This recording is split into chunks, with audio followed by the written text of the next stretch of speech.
Margaret, leave in a week. Amber is 23, Sarah's age, and she truly makes me happy.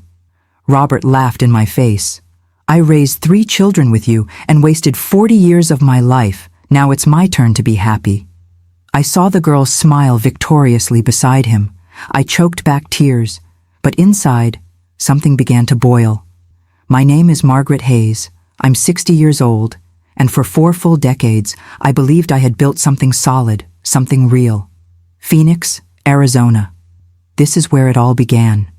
I was only 20 when I met Robert at a graduation party at Arizona State University. He was charming, confident, full of plans for the future. He said he wanted to start a family, own a home, grow old with someone special. I believed every word. We were married 6 months later, in a simple ceremony at my mother's church. She was so happy that day, holding my hand, whispering in my ear, "Daughter, may God bless this marriage." Mom has always been my rock, my fortress. When she passed away 15 years ago, a victim of aggressive cancer, she left me the only thing of value she owned, the house where she raised me, a modest but cozy building in a quiet Phoenix neighborhood, with a small front yard and a porch where I used to have tea with her every Sunday afternoon. The house was in my name. Robert didn't even question it at the time. He said it made sense, that it was my inheritance, my right. We'd lived there for a few years, ever since Mom needed constant care, and we brought her in. After she passed, those walls held not only her memories, but our entire family history. Jason was born in the 2nd year of our marriage. I remember his weight in my arms, so small, so perfect. Robert was beaming, saying he was finally a complete man, a father. 2 years later came Emily, my sweet little girl with blue eyes like my mother's. And then, 5 years later, Sarah completed our family. 3 children, 3 lives that I brought into the world, nurtured, raised, and loved with every fiber of my being. All these years, I was the backbone of our family. I worked as a nurse at Phoenix General Hospital, pulling double shifts whenever necessary. Robert had a steady job as a sales manager at a dealership, but the pay was never exceptional. I never complained. I felt like we were building something together, brick by brick, sacrifice by sacrifice. Our children grew up in that house. Jason learned to walk in the living room, holding on to my grandmother's furniture. Emily had her first birthday party in the backyard, with pink balloons and a cake I made myself. Sarah cried her first heartbreak on the porch couch, while I held her hand and told her everything would be okay. 40 years. 14,600 days dedicated to a man, to a family, to a dream I thought was ours. I cooked thousands of meals, washed mountains of laundry, cleaned every corner of that house countless times. I comforted Robert when he didn't get the promotion he so desperately wanted, celebrated every small victory, endured his moodiness and stress. Looking back now, I realize I was always the anchor. When Jason broke his arm playing soccer, I was the one who spent the night in the hospital. When Emily had trouble at school, I was the one who talked to her teachers and helped with her homework late into the night. When Sarah decided to go to college in Tucson, I was the one who helped her pack, crying with pride and longing at the same time. Robert was there, of course, but always in a distant way, as if he were fulfilling a role, performing a function. He attended graduations, showed up at Christmas dinners, took photos during family vacations. But the real weight, the emotional labor of keeping it all running, always fell on my shoulders. Still, I never doubted. I never questioned whether he loved me, whether he was happy, whether he saw a future with me. After all, it was 40 years. Did 40 years mean nothing? Wasn't 40 years sufficient proof of commitment, of partnership, of love? The house in Phoenix was more than 4 walls and a roof. It was the sanctuary where we buried each child's umbilical cord in the garden, following my family's tradition. It was the place where we hung pictures of every important milestone: graduations, weddings, the birth of grandchildren. Jason gave me 2 beautiful grandsons, who ran around the same room where their father learned to crawl. I dusted the frames every week, looking at those smiling faces, feeling a deep gratitude for everything we had built, our legacy, our history. How could I have imagined that for Robert, all of this was nothing more than a prison? How could I have known that while I saw decades of love and dedication, he saw only wasted years? I couldn't. And it was precisely this naivete, this blind trust, that almost destroyed me. It all began to unravel on a Tuesday in March 2 years ago. Robert came home earlier than usual, pale-faced and carrying a cardboard box.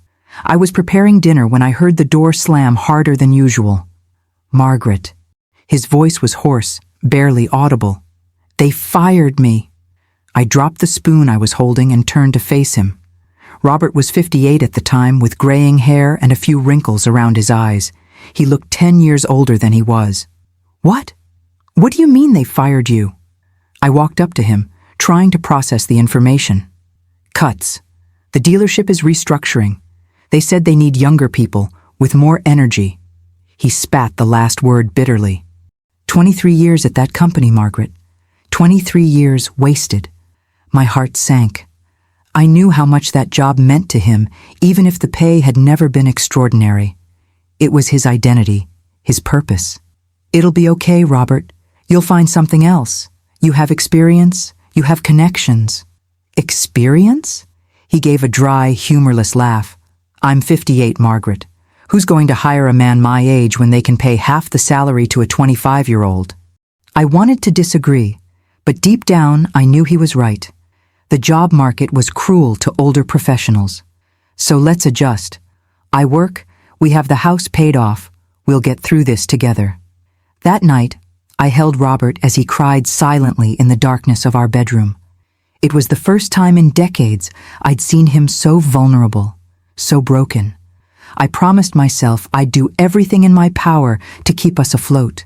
And that's exactly what I did. The next day, I spoke with the hospital administration and managed to increase my workload. I went from 40 to 60 hours a week, picking up extra shifts whenever possible. My 58-year-old body was no longer the same as it had been decades ago. My back ached, my feet swelled, and I'd come home exhausted, barely able to change out of my scrubs before collapsing into bed. But I did it with a purpose. For us. For family. Robert, for his part, seemed to be struggling at first. He'd wake up early, drink coffee, open his laptop, and spend hours browsing job sites. He'd print out resumes, make calls, and send emails. I'd overhear him talking on the phone with former colleagues, trying to reconnect, asking for referrals. How was today? I'd ask every night when I got home, too tired to even cook. I'm in the process of applying to a few companies. I have interviews scheduled for next week. He answered without looking me in the eye, his eyes glued to the television screen. Weeks turned into months. The interviews he mentioned never seemed to materialize. Or when they did, there was always an excuse. They chose someone younger. The salary was pitiful. The company wasn't serious. I began to notice subtle changes. Robert stopped shaving every day.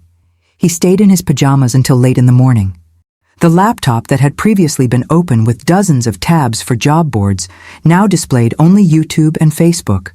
When I arrived home after a 12-hour double shift, he was in the same place I'd left him that morning, slumped on the living room couch, remote control in hand. Robert, did you send out resumes today? I tried to keep my tone neutral, without sounding accusatory. Margaret, you don't understand the pressure I'm feeling. I need time to process all of this. He didn't even look up from the TV. A while. He needed time. 6 months passed. Then a year. My bank account, which had once held a comfortable emergency fund, began to dwindle. The savings I'd accumulated over decades were being rapidly consumed. Electricity, water, internet, grocery, gas bills, everything was coming out of my pocket. I picked up a third shift on Saturdays.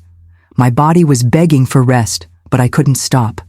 Jason tried to help us financially, but I refused. He had his own family to support, 2 young children. Emily offered money too, but she was paying off student loans. Sarah was still in college. I wasn't going to burden my children with our problems. Mom, you're working yourself to death, Emily said to me over a quick lunch we managed to squeeze in between my shifts. What about Dad? Did he find anything? I looked away, picking at the salad I'd barely touched.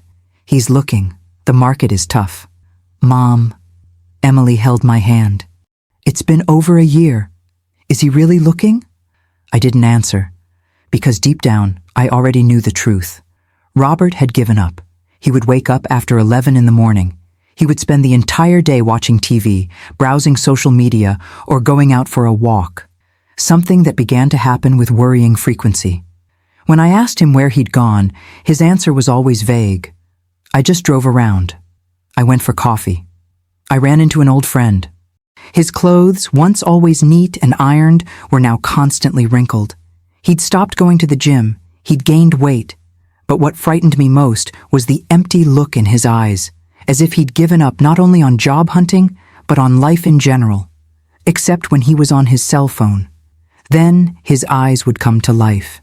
I began to notice that Robert was obsessed with his phone. He carried it into every room, even the bathroom. When a notification came in, he'd check it immediately, sometimes with a small smile on his face, a smile I hadn't seen directed at me in years. "Who is it?" I asked one night, trying to sound casual. "Nobody, just spam." He quickly locked the screen and placed the device face down. My stomach churned, but I pushed the suspicion aside. It couldn't be. Not after 40 years together. Not when I was working my ass off to keep our family afloat. A year and a half after being fired, Jason came over for dinner. It was the first time we'd had a family meal in months. I had the night off, a miracle, and I made sure to cook everyone's favorite dish, homemade lasagna. Robert barely touched his food. "Dad, I heard you're still looking for a job." Jason tried to start a conversation. "Is there anything in the area? I can see if there are any openings at my company." "No need, son. I'm dealing with it." Robert's voice was sharp, defensive. It's been a long time, right? And Mom's been working too much. She looks exhausted." "I can take care of my family, Jason." Robert stood abruptly from the table, leaving his full plate behind. "I don't need my son telling me what to do." He left the room, and I heard the bedroom door slam. Jason looked at me with concern. "Mom, what's going on? He wasn't like that." I forced a smile I didn't feel. "It's hard for him, dear. The layoff really hit your father. He just needs time to recover." But as I said this, a voice in my head whispered that time wasn't the issue. The problem was that Robert had changed, and I no longer knew who the man I shared my house with was. His outings became more frequent. "I'm meeting some friends. I need to clear my head. Don't wait for me for dinner." He'd return late, sometimes after midnight, smelling different. Perfume that wasn't his, mixed with beer and something else I couldn't identify. "Robert, where have you been?" I asked one of those nights, my patience finally wearing thin. "I told you, with friends. Why the interrogation, Margaret? Are you my wife or my mother?" The cruelty in his voice made me recoil. This wasn't the man I married. This wasn't the father of my children. 2 years after being laid off, I was at my wit's end. I was working 70 hours a week, coming home with my body aching, and still having to deal with a husband who barely spoke to me. Our joint account was nearly empty. The remaining savings were mine, in my name, the result of years of saving every penny left over from my salary. And Robert? Robert went out every night, came back late, slept late, and seemed to be living a parallel life that I wasn't a part of. I should have seen the signs. I should have confronted them. I should have demanded answers. But I was too tired, too exhausted, and still too naive to imagine how much worse things were about to get. Because while I was working my ass off to keep our family afloat, Robert was building a new life.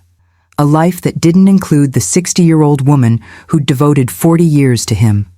The first time I truly felt something was wrong was on a Thursday night 3 months ago. I'd just come home from a double shift at the hospital, my feet throbbing in my shoes, when I found Robert standing in front of the hallway mirror, priming his hair with gel, something he hadn't done in over a year. "Are you going out?" I asked, surprised. He was wearing a shirt I hadn't even known he still owned, ironed and smelling of new perfume. A perfume I didn't recognize. "I'm meeting some friends." He didn't even look at me as he adjusted the collar of his shirt. Don't wait up for me. Friends? I frowned. What friends? You haven't even mentioned anyone lately.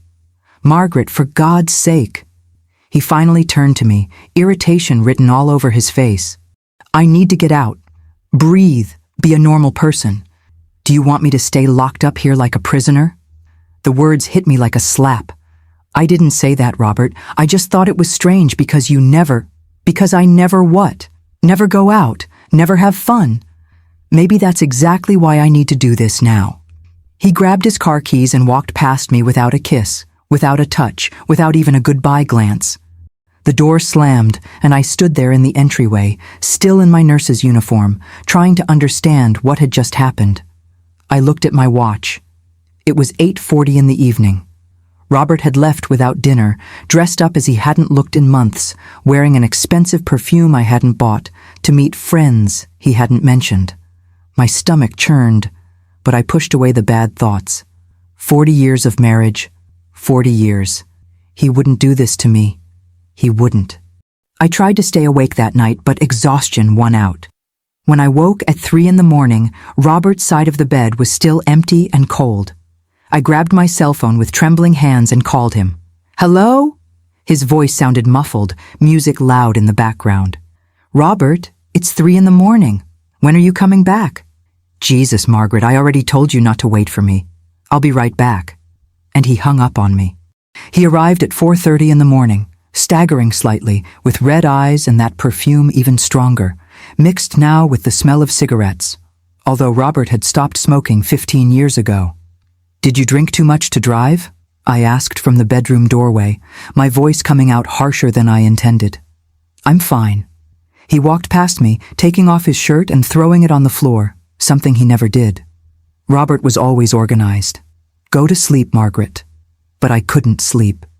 I stared at the ceiling, listening to his breathing beside me and wondering when my husband had become a stranger. The outings became routine. Tuesday, Thursday, Saturday, like a fixed calendar. He always left looking well-groomed, smelling nice, and returned late in the morning. And always with the same pattern. Irritated when I asked, evasive about details, glued to his phone. Ah, the cell phone. The damned cell phone became an extension of his arm. Robert carried it everywhere. Kitchen, bathroom, balcony. When he was home during the day, he'd spend hours texting, a goofy little smile on his face that I hadn't seen directed at me in years. Who are you talking to so much?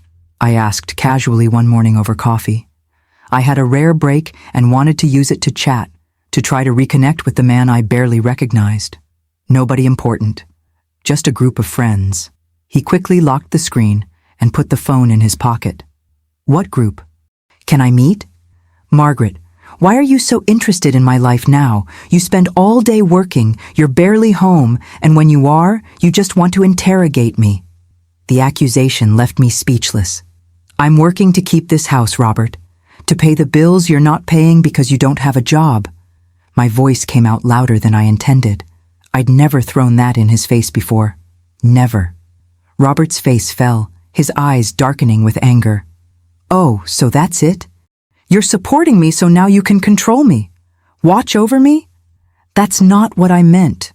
You know I'm trying, Margaret, but it's not easy to find a job at my age. Instead of supporting me, you keep pressuring me, accusing me.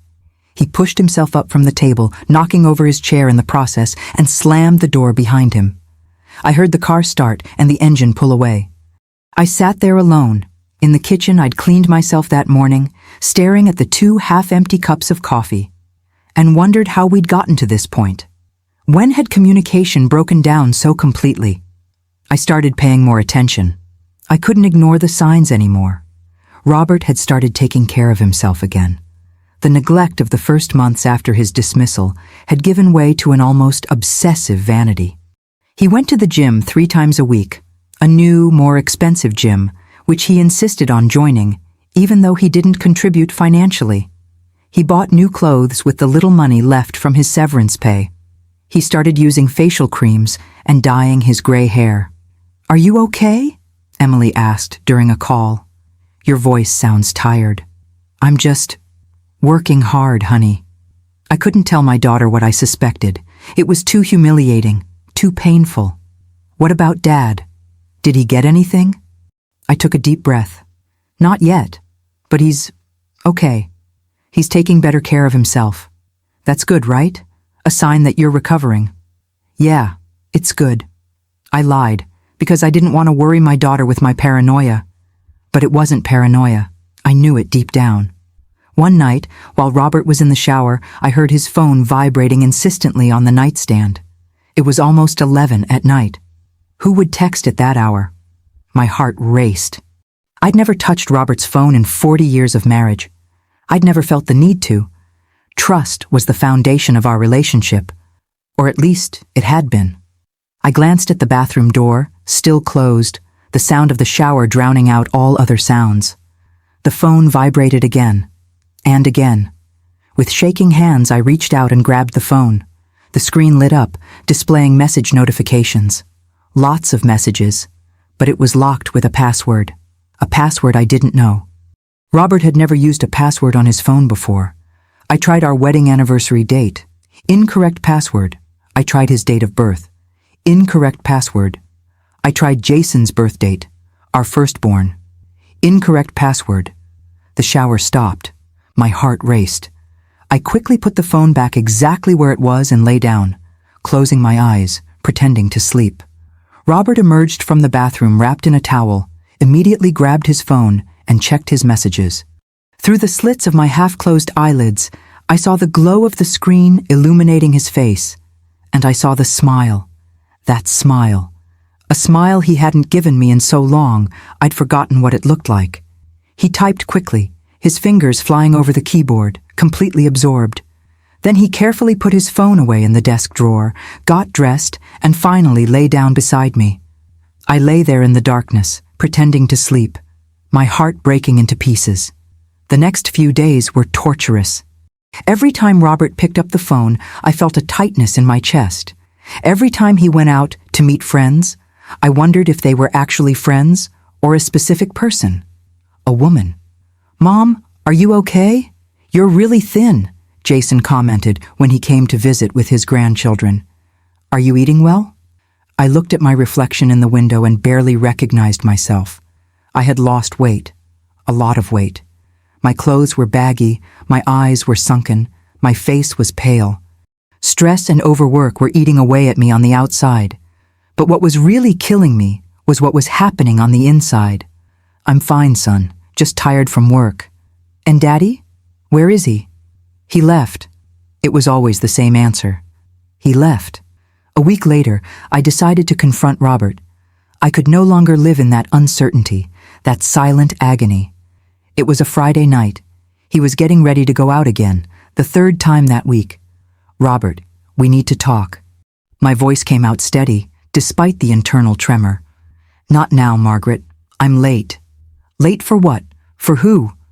I blocked his path at the door. "Who are these people you spend all your time with? Why don't you introduce me to them? Why do you put a password on your phone? What are you hiding from me?" Robert stared at me with an expression I'd never seen before. It wasn't anger. It wasn't guilt. It was coldness. Pure, simple coldness. "Do you really want to know, Margaret?" His voice was low, dangerous. My heart raced, but I kept my chin up. "Yes, I do. I'm living. Something I haven't done in decades." He took a step toward me, and I instinctively recoiled. "I'm spending time with people who make me feel alive, young, who value me. Something you haven't done in a long time." The words were like knives. "How can you say that? I'm working myself to death to support this house, to pay all the bills while you—" "While I what, Margaret? While I'm an unemployed loser? Is that what you were going to say?" "No, I was going to say while you go out every night, spend money we don't have, and act like you have no responsibilities." "Responsibility." He laughed, but it was a bitter, humorless laugh. 40 years of responsibility, Margaret. 40 years trapped in this marriage, in this life. Don't you think I deserve a little freedom now?" "Trapped?" The word came out as a strangled whisper. "Have you felt trapped all these years, raising our children? Building our family?" He didn't answer. He just gently pushed me aside and walked out the door.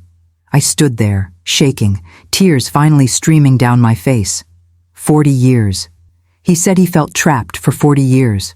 That night, I couldn't hold it in anymore. I called Emily, sobbing so hard I could barely speak. Mom? Mom, what happened? Are you okay? Your father.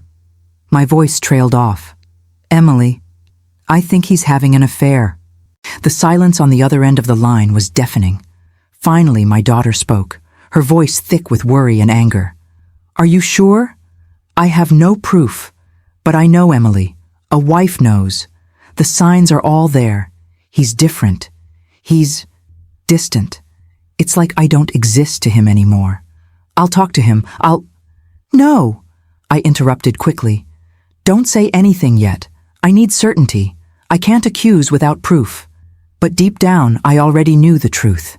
I just didn't want to accept that the man I'd spent 40 years with, the father of my children, the companion I'd sworn to love in sickness and in health, had grown tired of me. And the worst part? The worst part was that part of me still had hope.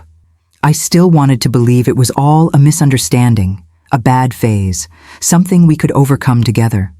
It was a Sunday morning. A Sunday that should have been quiet, peaceful. I had the day off, a rare miracle, and I was in the kitchen making pancakes, trying to bring some normalcy to our house that felt increasingly cold and strange. Robert had arrived late the night before, as usual. I hadn't even waited up. I didn't have the energy for it anymore. I heard the key turning in the lock around 10 in the morning. Robert never woke up so early on Sundays. I was surprised, but I continued flipping pancakes in the pan. The door opened. Footsteps. More than a couple of steps. My heart began to pound in my chest. I turned slowly, spatula still in hand, and saw Robert entering the kitchen. And he was not alone. Beside him was a girl. No, a girl. She couldn't have been more than in her early 20s, with long blonde hair falling in perfect waves over her shoulders, wearing a short, tight dress that barely covered her thighs. Her makeup impeccable even at that early hour.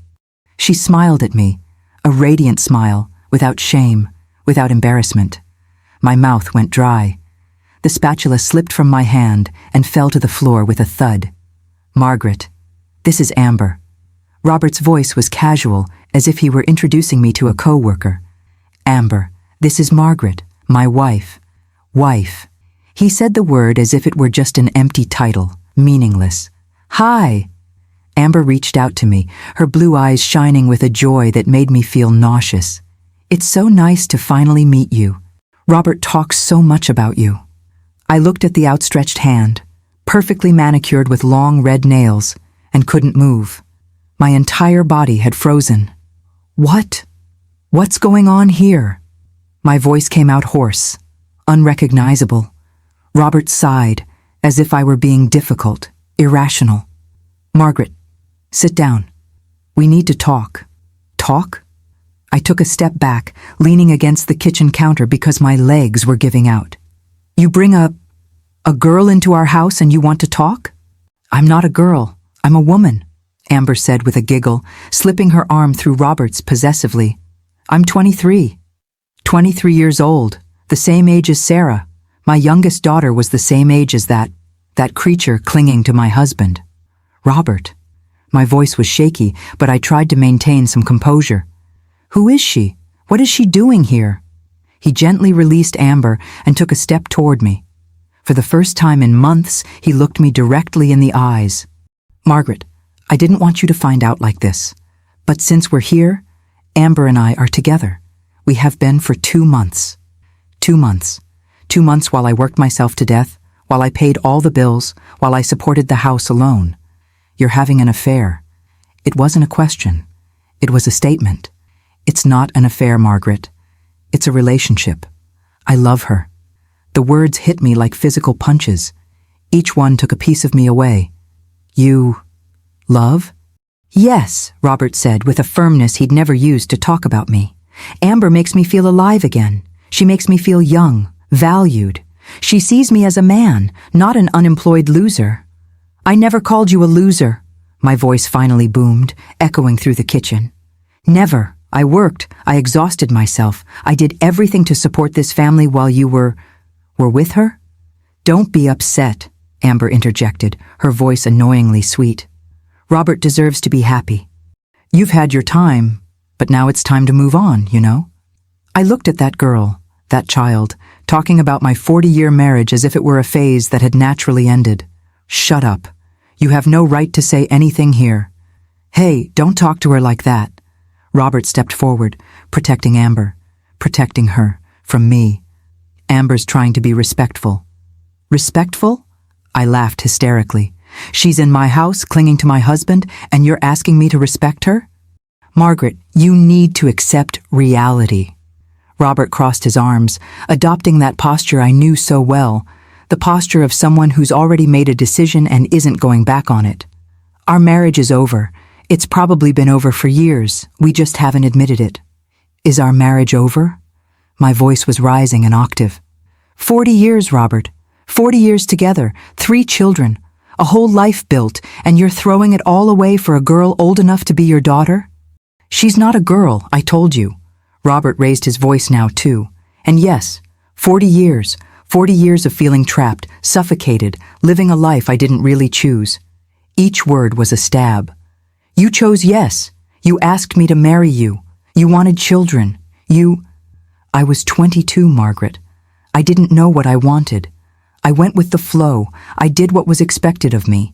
Get married, have children, work until I die. But now, for the first time in my life, I'm doing what I want. Tears streamed down my face uncontrollably. And what do you want? To destroy our family? To abandon everything we've built? I want to be happy. He spoke slowly, each word heavy with meaning. And to be happy, I need to move on. With Amber. I looked at the girl next to him, who now had a smug smile on her face. She had won. She knew it. And she was loving every second of my humiliation. Robert, please. My voice came out in a broken whisper. Don't do this. Think about our children. Think about everything we've been through together. We can talk, go to couples therapy, try to fix this. There's nothing to fix, Margaret. I don't love you anymore. He said it so coldly, so casually, as if he were commenting on the weather. Maybe I never really loved. Not the way I love Amber. My knees felt weak. I gripped the counter tighter to keep from collapsing onto the floor. And there's one more thing. Robert took a deep breath, and I saw something in his eyes. Determination. Cruelty. Amber will live here, with me. The world stopped. What? Was all I could say. You heard right. Amber will live here. And Margaret? He took another step toward me, and for the first time in 40 years, I felt afraid of the man I'd shared my life with. You have a week to pack your things and leave. Leave? The word came out as a strangled scream. Leave my own house? It's not your house, it's ours, and I deserve to stay here as much as you do. This house belonged to my mother, Robert. She left it to me. It's in my name. For the first time, I saw a flicker of uncertainty in his eyes. It's in your name, but I've lived here for 40 years. I have rights, too. And if you don't leave on good terms, I'll pursue my legal rights. You can't afford a lawyer. You have no job, no money, nothing. I was screaming now, completely out of control. I'm the one supporting this house, me. Baby, calm down. Amber moved closer to Robert, rubbing his back with an intimacy that made me want to vomit. Let's let her process this. This is a lot all at once. Don't call me calm. I turned to her, all the pain turning to anger. You're 23, the same age as my daughter Sarah. Have you no shame? Being with a married man, old enough to be your father? Age is just a number. She shrugged, completely impassive. And Robert isn't old.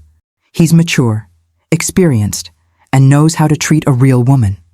The insinuation was clear. She was saying I wasn't woman enough, that she was better. Get out of my house. My voice was low, dangerous. Get out now before I do something I'll regret. Margaret, you don't understand. Robert spoke with that condescending patience he used when explaining something obvious. Amber stays. You go. That's the situation. This is my house, I screamed at the top of my lungs. Mine! You can't kick me out of the house my mother left me. Margaret, you have a week. Robert took Amber's hand and began walking toward the hallway. Use this time to find a place and pack your things. Don't make this harder than it needs to be. They started up the stairs where Jason took his first steps, where Emily fell and knocked out her baby tooth, where Sarah sat every night waiting for her father to come home from work. Robert, I yelled, climbing up behind them. Robert, you can't do this. But he didn't turn around. He didn't look back. He simply continued up, with that girl clinging to him, into the second-floor hallway, entering our room, the room we shared for 40 years. I heard the door close. I heard the key turn. I heard laughter on the other side. I stood there in the middle of the hallway, shaking, sobbing, completely destroyed. 40 years of dedication, sacrifice, and unconditional love. 3 children we raised together. A lifetime of building. And he was throwing it all away for a 23-year-old girl who probably couldn't even pay her own bills. I staggered downstairs, grabbed my cell phone with shaking hands, and called Jason. Son, my voice came out broken, unrecognizable. I need you to come here, now, please. Mom, what happened? Are you crying? Your father, I couldn't finish the sentence. I collapsed on the living room floor, the phone falling from my hand, uncontrollable sobs shaking my entire body. 40 years. And on a single Sunday morning, it was all over. Jason arrived in 20 minutes. He found me still on the living room floor, hugging my knees, unable to stop crying. He knelt beside me, his eyes wide with worry and fear. Mom, what happened? Are you hurt? Where's Dad? I pointed to the ceiling with a trembling hand. Up there. With her. With whom? Before I could respond, we heard footsteps coming down the stairs. Robert appeared, now wearing only shorts and a t-shirt, his hair a mess. Amber was right behind him, wearing one of my robes, my bathing suit, the one Emily gave me last Christmas. Jason. Robert greeted his son as if it were a normal day, as if nothing out of the ordinary was happening. I didn't know you were coming. Jason stood slowly, helping me to my feet as well.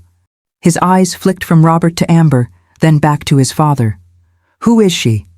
This is Amber, my girlfriend, Robert said matter-of-factly, putting his arm around the girl's shoulders. Jason's face turned red.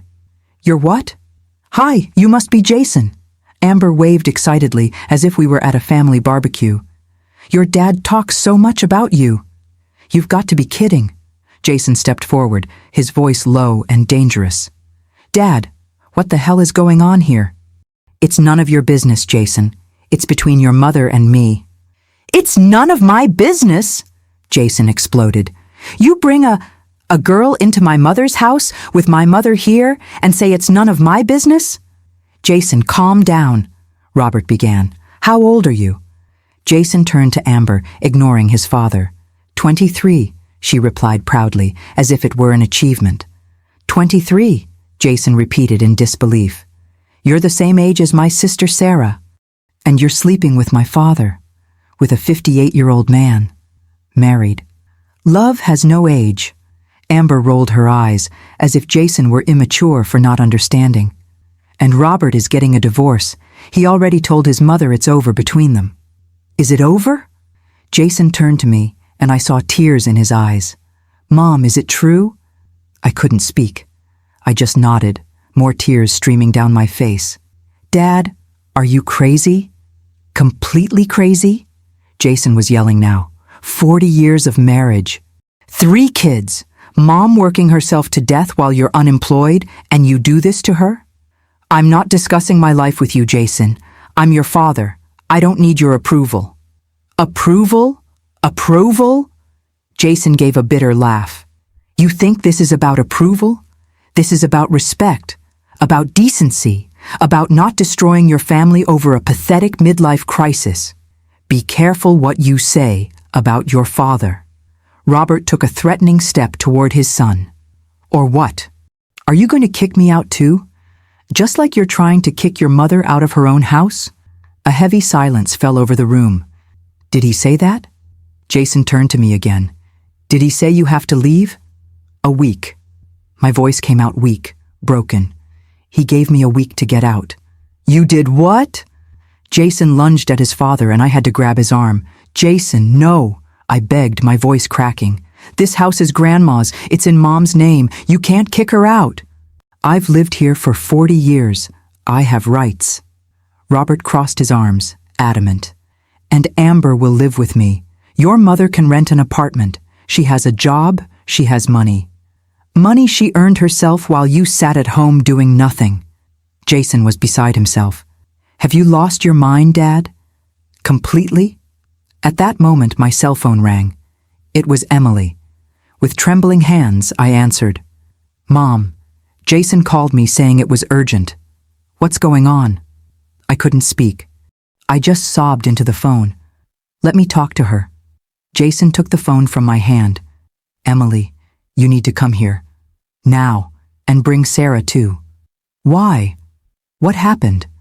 Daddy, he brought his mistress home, and he's trying to kick Mom out. I heard Emily scream on the other end of the line. Within an hour, all 3 of my children were in the living room. Emily arrived first, with her husband, Michael. She was shocked to see Amber sitting on the couch as if she owned the place, eating popcorn and watching TV. Who are you? Emily asked, her voice icy. I'm Amber, your dad's girlfriend. Amber smiled, giggling. You must be Emily. Robert showed me pictures of you. You were so cute as a kid. Emily paled. She turned to Robert, who was leaning against the wall with a bored expression, as if the whole situation were an inconvenience. Dad, tell me that's a lie. I'm not going to lie, Emily. Amber and I are together. And before you start lecturing me, I'm an adult and I make my own decisions. Decisions? Emily stepped forward, pointing a finger at her father. You call destroying your family a decision? Your mother and I haven't been happy for years. That's nothing new. It's not news to whom? To you? Because it is to me. It is to Jason, and I'm sure it is to his mother too. Emily, you don't understand the complexity of a 40-year relationship. Complexity? Emily cried. The only complexity I see is a 58-year-old man having a pathetic breakdown and throwing away a woman who dedicated her entire life to him. Sarah arrived soon after, her eyes red from crying. She had driven straight from Tucson, 2 hours in shock. When she saw Amber, she stopped in the middle of the room. How old are you? Was the first thing Sarah asked. 23, Amber replied, still with that annoying smile. My age, Sarah whispered in disbelief. Then she turned to her father. Daddy, she's my age. How could you do this? Sarah, you won't understand now, but one day you will. Sometimes people fall in love. Fall in love? Sarah laughed hysterically. You're having a meltdown, Daddy. This isn't love, it's despair. It's fear of getting old. Don't analyze me like you're my therapist, Robert said coldly. I know what I feel. The next few days were the worst of my life. Robert and Amber behaved like a honeymoon couple in my own home. They cooked together in my kitchen, watched TV on my couch, slept in my bedroom. My room. I had to move into the guest room, in my own house. The house my mother left me. The house where I raised my children. Amber started changing things up. She took family photos off the walls. They're so depressing, she said with a giggle. She placed scented candles everywhere, their smells sickening. She rearranged the furniture. You can't let her do this. Emily exploded when she came to visit and saw that the wedding portrait in the living room had been removed. Mom, this is your house. But I didn't have the strength to fight. I was working double shifts, coming home exhausted, only to find those two laughing, kissing, living a life that should have been impossible under my roof. One night, I came home from the hospital at 11 o'clock to find Amber cooking in my kitchen, wearing my apron, the apron my mother hand-embroidered with my name. Hi, Margaret, she greeted cheerfully. I'm making dinner for Robert. Have you eaten yet? I looked at her, so young, so beautiful, so unaware of the cruelty of her actions. Take off that apron. She looked down. Oh, this one. I found it in the closet. It's cute. That apron belonged to my mother. Take it off, now. Something in my tone made her smile falter. Gee, sorry. I didn't know it was special. She took off her apron and threw it on the counter haphazardly. Robert appeared in the kitchen doorway. Is there a problem here? Her problem is that she's using my mom's stuff, moving everything in my house, acting like she owns the place. Margaret, you're being dramatic. It's just an apron. It's not just an apron, I screamed, all the pain and frustration of the past few days finally exploding. It's my mother's memory. It's my home. It's my life you're destroying. Your life? Robert laughed cruelly. Margaret, you have no life. You work, come home, sleep, and repeat. That's not life. It's existence. The words cut me deep. I work to support you, to pay the bills you don't pay, to keep the roof over your head. Nobody asked you to do this. You chose to be a martyr. The cruelty in his voice was unbearable. I chose to be your wife. I chose to support you. I chose to believe our vows meant something. Well, you chose wrong. He took Amber's hand. Now, if you'll excuse us, our dinner is ready. You can eat in the living room if you'd like. They left the kitchen, leaving me there alone, shaking with rage and humiliation. I'll eat in the living room if you want. In my own house. The next day, I got a call at work. It was from the bank. Ms. Hayes, we're calling about suspicious activity on your joint account with Mr. Robert Hayes. My heart raced. What movements? Several transfers have been made in the last 2 days, a total of $15,000 to an account at another bank. $15,000. Almost all my savings. I didn't authorize any transfer. My voice came out in panic. Well, the account is joint, so Mr. Hayes has access too. He made the transfers using the app. Robert had stolen my money. He was spending my savings on that girl. When I got home that night, I found boxes of new clothes scattered around the living room. Expensive clothes, dresses, shoes, bags, all with designer labels. Amber needed new clothes, Robert said casually when he saw me staring at the boxes. She's going to live here. She needs to look presentable. With my money? My voice was low, dangerous. You stole $15,000 from my account. Our account. It's a joint account, Margaret. I have as much right as you do. Right? I exploded. You don't have a job. You don't contribute anything. This money is mine. I worked for it. And I worked for 23 years before I was fired. That money is family money. Family? I laughed hysterically. You're spending money on your 23-year-old mistress and you talk about family? Baby, calm down. Amber appeared wearing one of her new dresses, which probably cost $500. Robert just wants me to look pretty for him. Shut up! I yelled at her.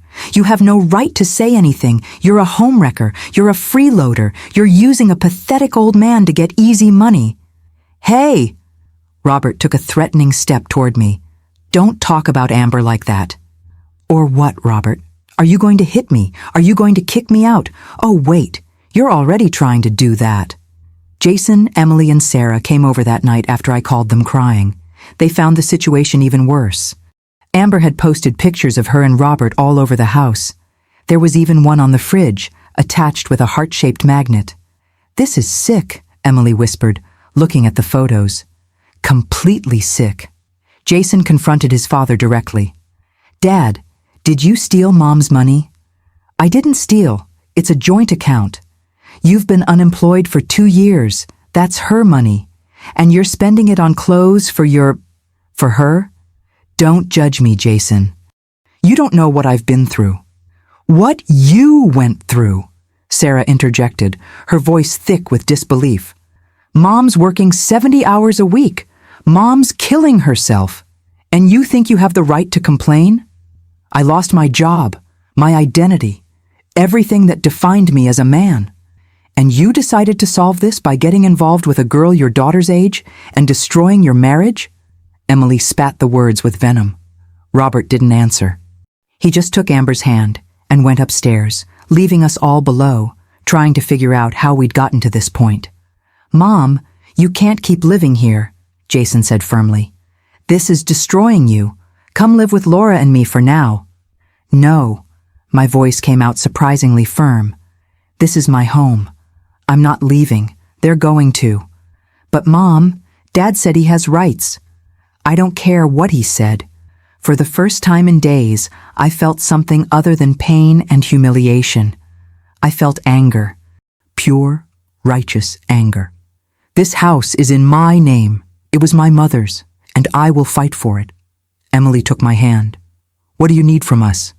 "I need to find out his rights. I need to protect what's mine, and I need—" My voice trailed off for a moment, but I pulled myself together. "I need to understand who this Amber is, because something isn't right. A 23-year-old girl isn't interested in a 58-year-old unemployed man for love." It was Jason who said out loud what we were all thinking. "She's hitting on him." And in that moment, something shifted inside me. Pain began to give way to determination. Humiliation began to transform into fury. Robert thought he had won. He thought he was going to kick me out of my own house and live happily ever after with his girlfriend. But he had no idea what he was about to discover. And neither does Amber. Because while they were up there, laughing and celebrating their victory, my kids and I were starting to investigate, and what we were about to discover would change everything. Part 7. Amber's True Face. It was Jason who initiated the investigation. As an IT manager at a large company, he had access to resources and expertise the rest of us didn't. The night after the confrontation over the stolen money, he appeared at the door with his laptop and a grim expression. "Mom, we need to talk." I called Emily and Sarah too. "They're coming." We gathered in the guest room, the only place in the house where I still had some privacy. Jason closed the door carefully and opened his laptop on the bed. I spent the day researching Amber, and Mom. He hesitated, his eyes meeting mine. "You were right. Something is very wrong." My heart raced. "What did you find out?" First, I looked up her name on social media. Amber Taylor, at least that's the name she gave her dad. Jason started clicking, showing Instagram and Facebook profiles. Look at her photos, scroll back. I started scrolling through her Instagram profile. The most recent photos were of her and Robert, in expensive restaurants, in hotels, always with her wearing designer clothes. But as I scrolled back to photos from 6 or 8 months ago, the story changed. There were photos of her with another man, a clearly older man, gray hair, and an expensive suit. They were embracing, and she had the same passionate expression she had with Robert. "Who is this?" I asked. "Keep rolling." Further back, there was another man, different, but also visibly older, prosperous, then another, and another. She has a pattern. Emily, who had just arrived, looked over my shoulder. "They're all older men. They all seem to have money." "Exactly," Jason agreed. "And here's where it gets interesting." I looked up these men's names in the photo captions and tags. One of them is a Scottsdale businessman named Richard Morrison, 56 years old, divorced. He was divorced, Sarah, who had arrived silently, added. She had her own laptop open. I looked up his name. There's a newspaper article from 8 months ago. She turned the screen to face us. The headline read, "Scottsdale businessman loses $200,000 in romance fraud scheme." I felt my blood run cold. "Read it," Sarah insisted. I read aloud, my voice shaking. Richard Morrison, 56, a Scottsdale dealership owner, reports being the victim of a romance fraud scheme. Morrison met a young woman through social media and began a relationship. Over the course of 6 months, the woman, who identified herself as Amy, persuaded him to make wire transfers, invest in business opportunities, and sign financial documents. By the time Morrison discovered the discrepancies, the woman had disappeared with approximately $200,000. Police are investigating, but suspect Amy is a fake name and part of a larger fraud operation. The silence in the room was deafening. "Is there a picture of her in the article?" Emily asked, her voice tense. Sarah clicked on another link. A photo appeared. Darker hair, different makeup, but the face was unmistakable. It was Amber. "Oh my God," I whispered. "She's a professional scammer." "It's not just that, Mom." Jason took back his laptop and opened several tabs. I found 3 more similar cases, all within the last 2 years, all in Arizona. Older men, divorced or in the process of separation. All lost significant amounts of money. And in all the photos available, even though they look different, you can recognize it's the same person. My head was spinning. "Daddy, he doesn't know." "Of course he doesn't." Emily began pacing the room. "He's completely blind. She picked the perfect moment. He's vulnerable, unemployed, in a midlife crisis. She probably met him at a bar or on a dating app and saw the perfect opportunity." "But wait," Sarah interjected. "Daddy doesn't have any money. Why would she choose him?" We all looked at each other. Then Jason said what we were all thinking. "The house." My stomach churned. "The house is in my name." "Yes, but Dad probably told her about the 40 years of marriage. In Arizona, property acquired during marriage is community property," Jason explained. "If they divorce, he might be entitled to a portion of the house's value, even though it's in his name. And if he dies—" Emily didn't finish the sentence, but she didn't need to. "No." I shook my head vigorously. "She wouldn't be able to.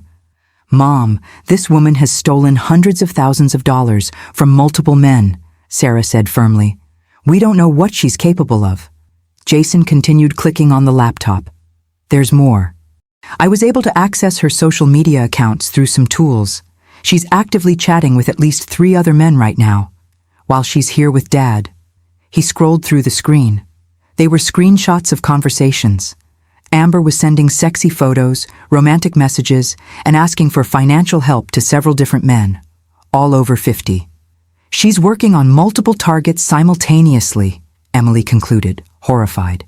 "Dad's just another one." "We need to tell him," I said, already standing up. "Mom, wait." Jason grabbed my arm. "Do you think he'll believe it? He's completely bewitched by her. If we come with accusations, he'll defend her and push us further away." "So what do we do? Let her steal everything we have?" "We need more concrete evidence," Sarah said. "Something he can't deny." In the days that followed, my children became detectives. Jason hacked, his word, not mine, into Robert's home computer and installed software that logged everything he typed. Emily hired a private investigator with her own money. Sarah, who was studying law, began researching every legal document related to the house and the family's finances. Meanwhile, I had to continue living under the same roof as that viper, pretending not to know who she really was. It was the hardest week of my life. Amber continued her act as a doting girlfriend. She cooked for Robert, massaged his shoulders while they watched TV, laughed at all his jokes. But now, knowing the truth, I saw everything differently. Every gesture of affection was calculated. Every word of love was rehearsed. And Robert swallowed it all. He looked at her as if she were a miracle, as if he couldn't believe his luck in having such a young and beautiful woman by his side. It was painful to watch. Not because I still loved him. That love had died the moment he asked me to leave. But because it was my husband of 40 years being manipulated, deceived, used like an idiot. One afternoon, I came home from work early and found Amber alone in the living room, on the phone. She hadn't seen me arrive. "Yes, baby, I know it's hard without seeing me." She spoke in a honeyed voice. "But you understand, right? I need to stay here a little longer until everything is sorted out." "No, he doesn't suspect a thing. He's old and pathetic. He believes everything I say. Of course I'll still see you. As soon as I get what I want here, we'll meet up. You're the only one I truly love, Marcus." She turned and saw me. Her face paled for a split second, but quickly composed itself. "I have to go. I'll call you later." She ended the call and smiled at me. "Hi, Margaret. You're early today. Who were you talking to?" I kept my voice neutral, casual. "Oh, just a friend. Girl gossip. You know how it is." She shrugged, quickly putting her phone away. But I had heard it. And more importantly, I had recorded it. Before leaving the hospital, Jason gave me a small recorder that could be activated remotely from my cell phone. I turned it on as soon as I heard her voice on the phone. That night, I showed the recording to my children. Marcus. Jason typed the name immediately. I'll look it up in her chats. It took less than 5 minutes. Marcus was one of the men she kept in touch with. 32 years old, a personal trainer in Tempe. From the conversations, he was her accomplice. He helped identify targets, took a cut of the hits. "They're a team," Emily whispered, horrified. "This is even worse than we thought." It was Sarah who found the bomb. She was reviewing documents on Robert's computer when she discovered a hidden folder. "Mom, you need to see this." Her voice was shaky as she called us over. There were contracts. Financial documents, all signed by Robert in the last 3 days. One was a power of attorney granting Amber the authority to make financial transactions on his behalf. Another was a document for an investment in a business that clearly didn't exist, $50,000 that Robert didn't have. But the worst was the third document. It was a newly drafted amendment to a will, signed by Robert just 2 days ago. He left everything to her. My voice came out in a disbelieving whisper. In the event of his death, everything considered his will go to Amber, including any part of the house he might claim in a divorce, Jason finished, his face pale. Emily started crying. How can he be so stupid? So stupid. He's not stupid. He's being manipulated by a professional, Sarah defended, though her voice was also thick with anger. She knows exactly what to do, what to say, how to play on his weak points. There's more. Jason pointed to another document. He signed papers trying to refinance the house. Of course, it won't be approved because it's in his mother's name, but the fact that he tried... She's trying to get him to take equity out of the house, Sarah explained. If she could, that would be money she could steal before she disappears. I looked at all those documents, at Robert's signatures, and felt a mixture of anger and pity. Anger at the betrayal, at the stupidity, at how easily he'd thrown away 40 years. But also pity because he was a victim who chose to ignore all the warning signs, but a victim nonetheless. What do we do now? I asked. Do we have enough evidence? We have evidence of fraud, Emily said. The fake documents, the non-existent investments, the multiple previous victims. But we need something more concrete before we go to the police.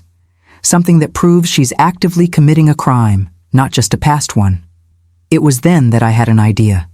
Dangerous, yes, but possibly effective. What if I confronted her, alone, tell her I know who she is, with you guys secretly recording everything? Mom, no. Jason shook his head vehemently. It's risky. We don't know how she'll react. She'll deny everything. Emily agreed. People like that always deny it. Not if I threaten to go to the police, I insisted. If she thinks I'm going to ruin her scam, she might get desperate. Maybe she'll reveal something we can use. Sarah bit her lip thoughtfully. It might work, but you can't be alone. We need to be close in case something goes wrong. We spent the next few hours planning. Jason would install hidden cameras in the living room. Emily and Sarah would sit in a car outside, ready to jump in if anything got out of hand. I would wait for a moment when Robert wasn't home. That moment came 2 days later. Robert had a job interview, his first in months, which was suspicious in itself. Probably another lie Amber had concocted to get him out of the house. As soon as I saw his car leave, I signaled to my children. I found Amber in the kitchen, making a smoothie and humming happily. She was wearing one of my dresses. Yes, she had started wearing my clothes too. Amber, we need to talk. She turned around, still smiling. Of course. About what? About who you really are. The smile faltered for a split second. What are you talking about? I'm talking about Richard Morrison. About Amy. About the $200,000 you stole from him. His face went white. The smoothie cup almost fell out of his hand. I don't know what you're talking about. Don't lie to me. My voice was cold, controlled. I know everything, all the men, all the money. I know about Marcus. I know you're scamming my husband. She stared at me for a long moment. Then, slowly, the smile returned. But this time, it wasn't the sweet, innocent smile she'd always worn. It was something darker, more real. "What if you're right?" She calmly placed the glass on the counter. "What are you going to do? Tell Robert? He won't believe you. He loves me." "He doesn't love you. He's being manipulated." "Manipulation, love." She shrugged. "What's the difference, really? He's happy. Happier than he's ever been with you, I bet." The casual cruelty of the words was shocking. "You won't make it," I said firmly. "I'm going to the police. I'll show them everything we found." "Go ahead." She crossed her arms confidently. "But while you're gathering your evidence, I've already made Robert sign papers that give me access to everything. And unlike you, I know how to make him sign what I want. You won't see a penny of this house. It's in my name. For now." She leaned closer, her eyes as cold as ice. "But accidents happen, Margaret, especially to older women who work too much and are under a lot of stress. A heart attack. A fall. Who knows?" My blood ran cold. Was she threatening me? Was she really threatening to kill me? "You're crazy." "No, honey. I'm practical." She picked up her smoothie again, taking a casual sip. "Robert will be mine. The money will be mine. And you? You're getting out of this house one way or another. The choice is yours, through the door or in a coffin." At that moment, the front door opened. Robert had returned.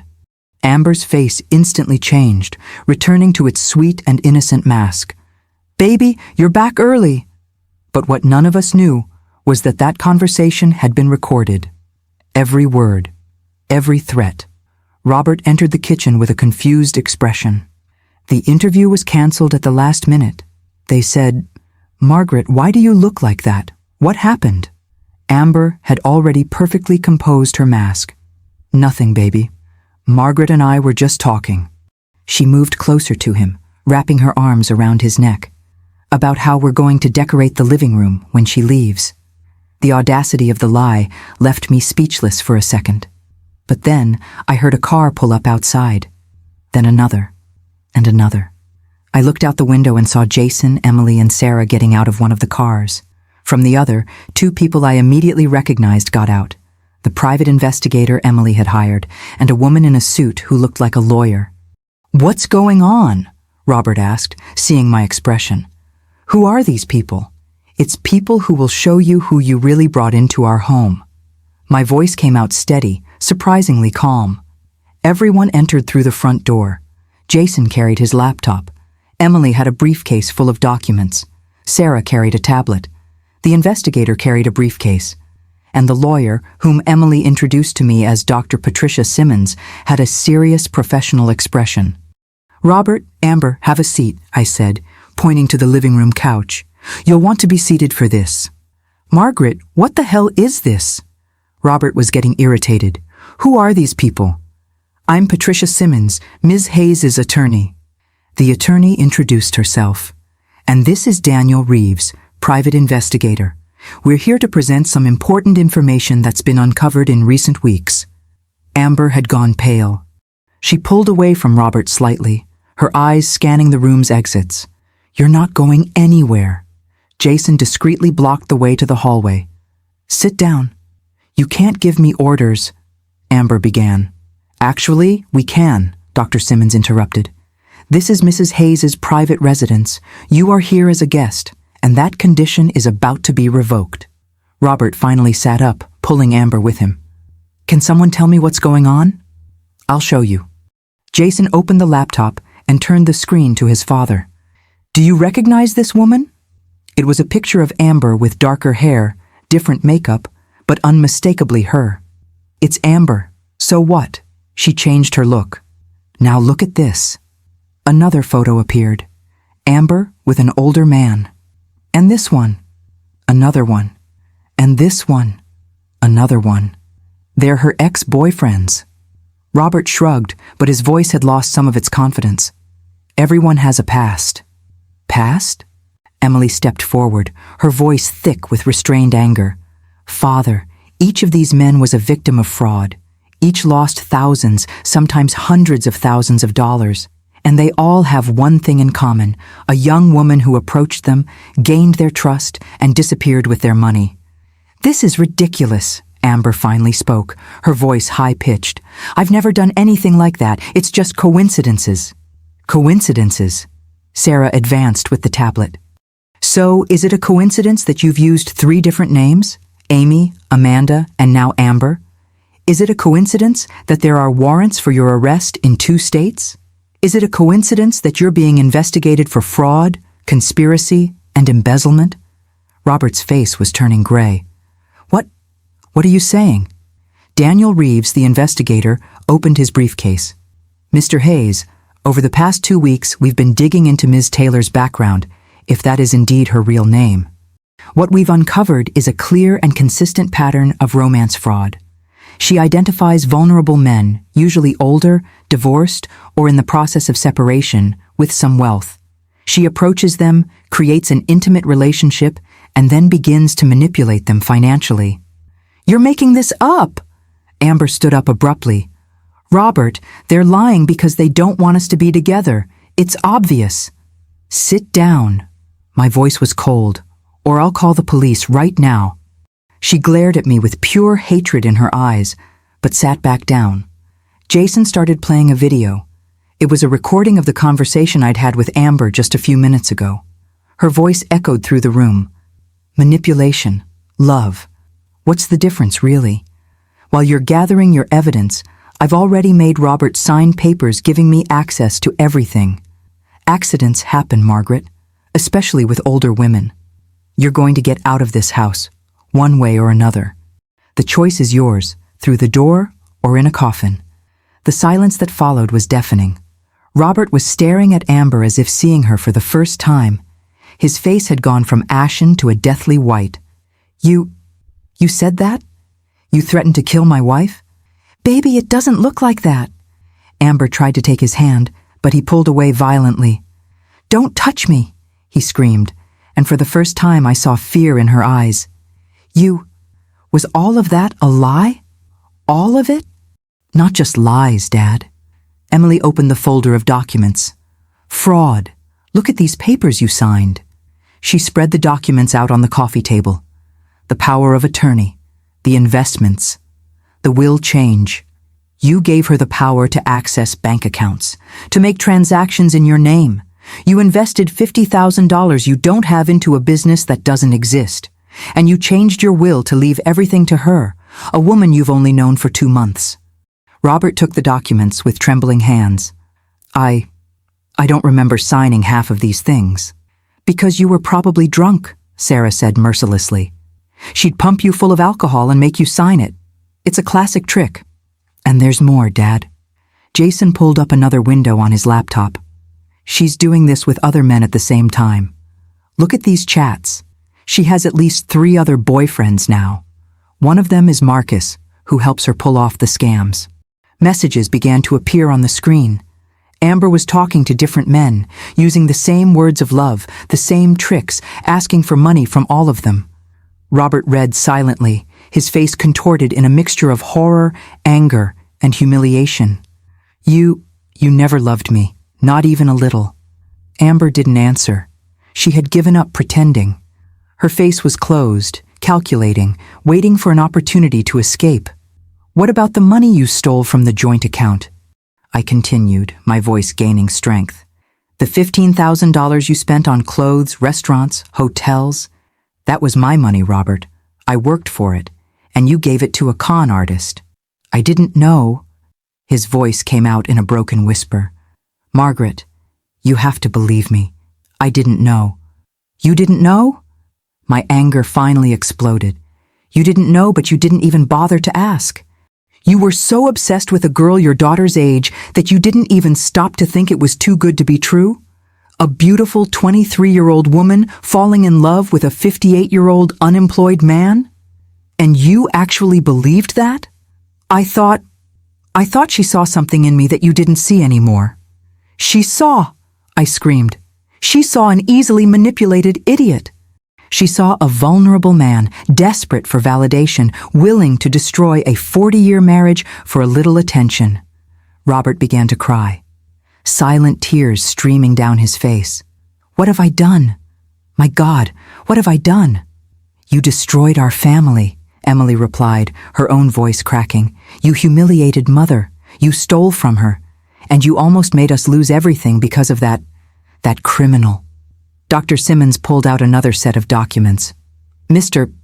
Hayes, there's still the issue of bank fraud. You withdrew money from a joint account without Mrs. Hayes's consent and used it for the benefit of others. You attempted to refinance a property not in your name. And you signed fraudulent documents that could have resulted in significant financial losses. Technically, you committed multiple crimes." "Crimes?" Robert looked up, terrified. "Am I going to be arrested?" "That depends." The lawyer looked at me.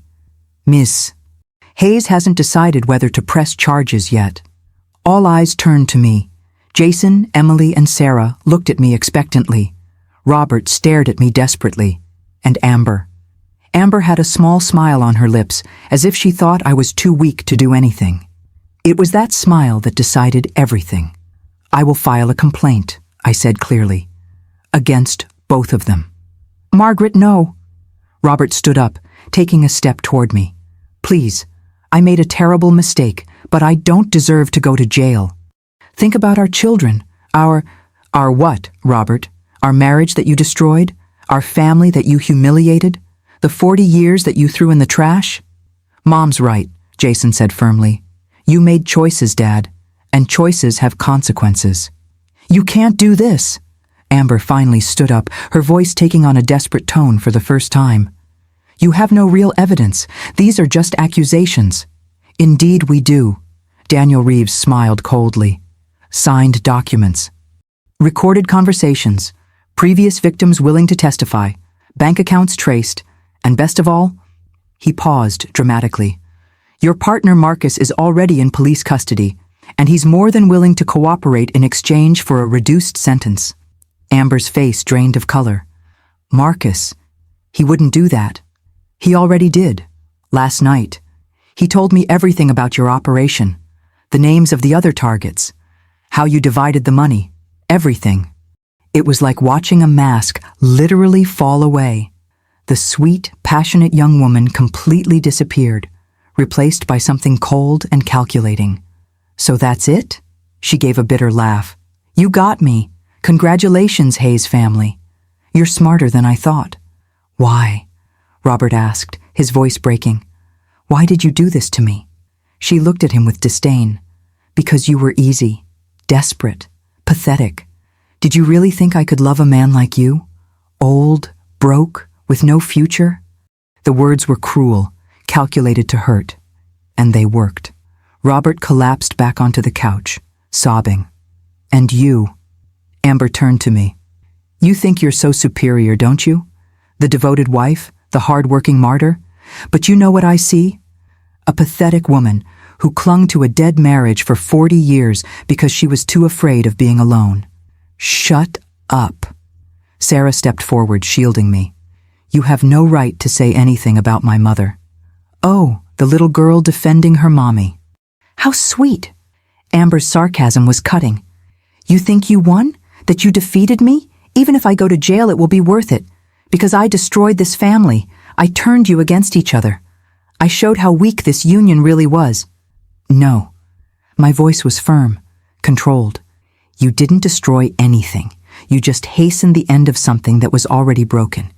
And you know what, Amber, or whatever your real name is? I appreciate that." She looked at me, surprised. "I thank you because you showed me who Robert really is. You showed me that I wasted 40 years with a weak, selfish, easily manipulated man, and now I am free to rebuild my life without him." "You can't say that," Robert whispered. "I can, and I'm saying so." I turned to him. "Our marriage is over, Robert. Not because of her, because of you, because of the choices you made, because of the way you treated me, and most of all, because of how easily you threw away everything we built." The sirens grew louder, then stopped right in front of the house. Amber ran to the window and stopped, frozen. 3 police cars. 4 officers getting out, 2 of them with their hands on their holsters. "No," she whispered. No, no, no. Daniel Reeves checked his watch. Punctual. We scheduled you to arrive right now after we've presented all the evidence. You set this up? Robert looked around, finally understanding. Was this all planned? We had to make sure you saw the truth with your own eyes, Dad, Jason explained, that you heard from her own mouth who she really is. Otherwise, you'd never believe us. The doorbell rang. Dr. Simmons went to the door and opened it. Detective Morrison, thank you for coming. She greeted a middle-aged man in civilian clothes. The suspects are in the room. The detective entered, followed by 3 uniformed officers. His eyes swept the room and landed on Amber. Amber Taylor. Or should I say Ashley Morgan? Or maybe Amanda Stevens? He pulled a pair of handcuffs from his belt. You have warrants for your arrest in 3 states, Arizona, Nevada, and California, for fraud, embezzlement, false representation, and conspiracy. Amber took a step back, hitting the wall. You can't prove anything. Actually, we can. The detective waved to one of the officers who approached with handcuffs. Your partner, Marcus Jennings, is in custody and has made a deal. He handed over the entire operation. Names, bank accounts, victims, everything. That traitor. Amber spat out the words. And there's more, the detective continued as the officer placed handcuffs on her. Based on the evidence provided by the Hayes family, including recordings of you threatening to kill Ms. Margaret Hayes, we are also adding threat and attempted extortion to the charges. I never threatened anyone. They're lying. We have video and audio recordings, Ms. Morgan, with timestamp and metadata intact. Daniel Reeves held up a flash drive. All here, admissible in court. Amber glared at me with pure hatred. You bitch, you're going to pay for this. Add additional threats to the list, the detective told the officer. Read her rights. As the officer began reciting Miranda's rights, the detective turned to Robert. Mr. Robert Hayes? Robert, who had been sitting on the couch in shock throughout the entire interaction, looked up. Yes? You also need to come with us to the police station. We have some questions about unauthorized financial transactions and attempted real estate fraud. What? Robert staggered to his feet. I didn't know she was a criminal. I was tricked. That will be taken into consideration, sir. But you also withdrew $15,000 from a joint account against the co-owner's wishes and attempted to refinance a property not in your name. These are offenses we need to investigate. Margaret. Robert turned to me, tears streaming down his face. Margaret, please tell them it was a misunderstanding. Tell them you won't press charges. I looked at the man I'd spent 40 years of my life with, the man who proposed to me under the stars, the father of my 3 children, the man who swore to love me through thick and thin, in sickness and in health, until death do us part. And I saw a stranger. I can't do this, Robert. My voice was firm, without hesitation. You made choices. Now you have to face the consequences. But I'm going to jail. I'm going to lose everything. You've already lost everything, Emily said, her voice cold. You lost it when you brought her into this house. You lost it when you humiliated our mother. You lost it when you chose a con artist over your family. Daughter, please.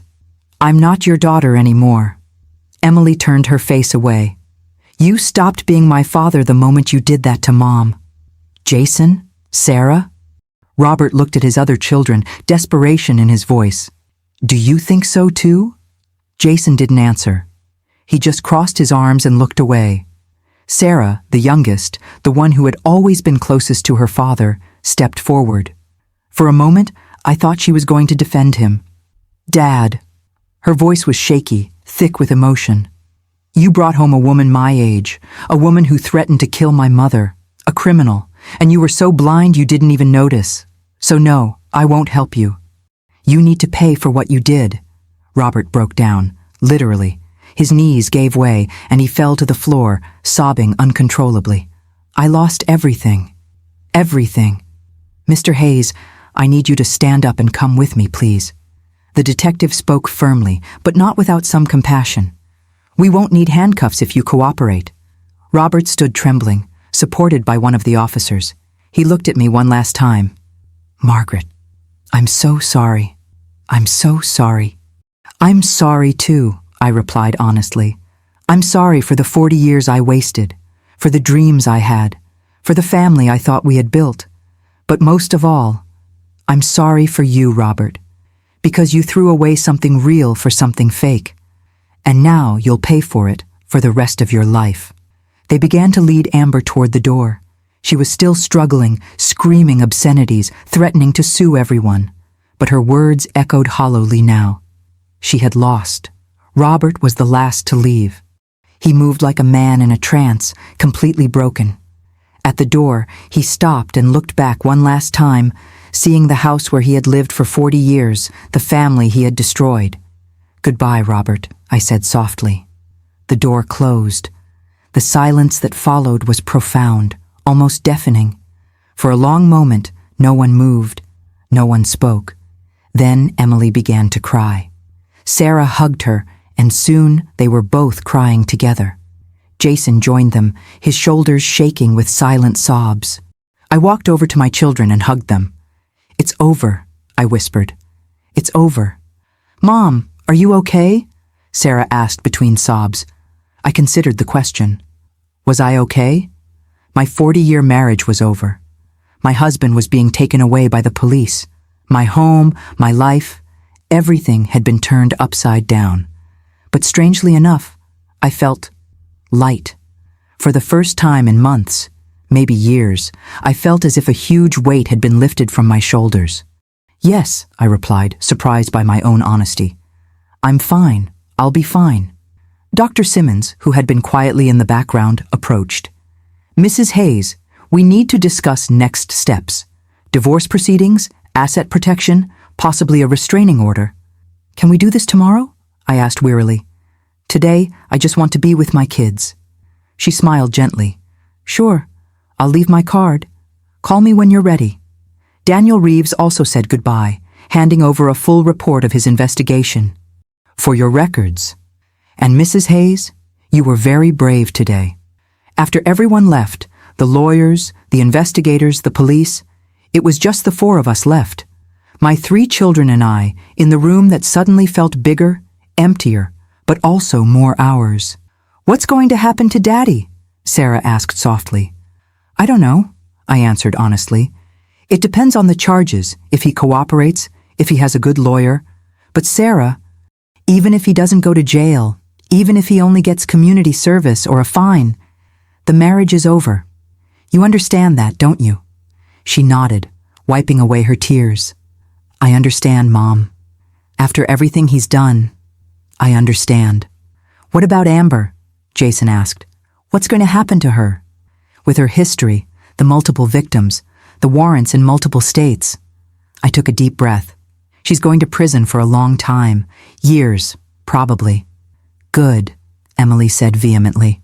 "She deserves it, for everything she's done, not just to us, but to all the other families she's destroyed." We sat there for hours, sometimes talking, sometimes in silence. We shared memories, the good ones, before everything fell apart. We mourned the family we had been, and slowly we began to imagine who we could become. "Mom?" Emily asked when it was already getting dark outside. "Do you want us to stay here tonight? We don't want to leave you alone." I looked around the room. The house my mother left me. The house where I raised my children. The house I almost lost. "No," I replied, surprising everyone. "Thank you, dear, but I need to be alone. I need to reclaim my space, my home, my life." "Are you sure?" Jason asked, worried. "I do. And I did. You've spent the last few weeks looking after me, investigating me, protecting me. But now I need to learn to stand on my own 2 feet again." Reluctantly, they agreed. They each gave me a long, tight hug before leaving, making me promise to call if I needed anything. When the door closed and I was alone for the first time in, I couldn't even remember how long, I started pacing around the house. I removed all the ugly candles Amber had scattered. I put back the framed photos of my family, my children, my grandchildren, my mother. I opened all the windows to let in fresh air. I changed all the sheets in my room, removing any trace of her. I picked up my mother's embroidered apron that Amber had worn and held it to my chest, finally allowing myself to cry. Cry for my mother, who left me this home. Cry for the marriage that ended. Cry for the lost years. But also cry with relief, because it was over. Finally, it was over. That night, I slept in my own bed, in my own room, in my own house. And for the first time in months, I slept soundly. I didn't dream about Robert. I didn't dream about Amber. I didn't dream about anything. And when I woke up the next morning, with the sun streaming through the window, I realized something important. I had survived. My family had survived. And now, for the first time in 40 years, I was free to be whoever I wanted to be. Margaret Hayes's life was just beginning.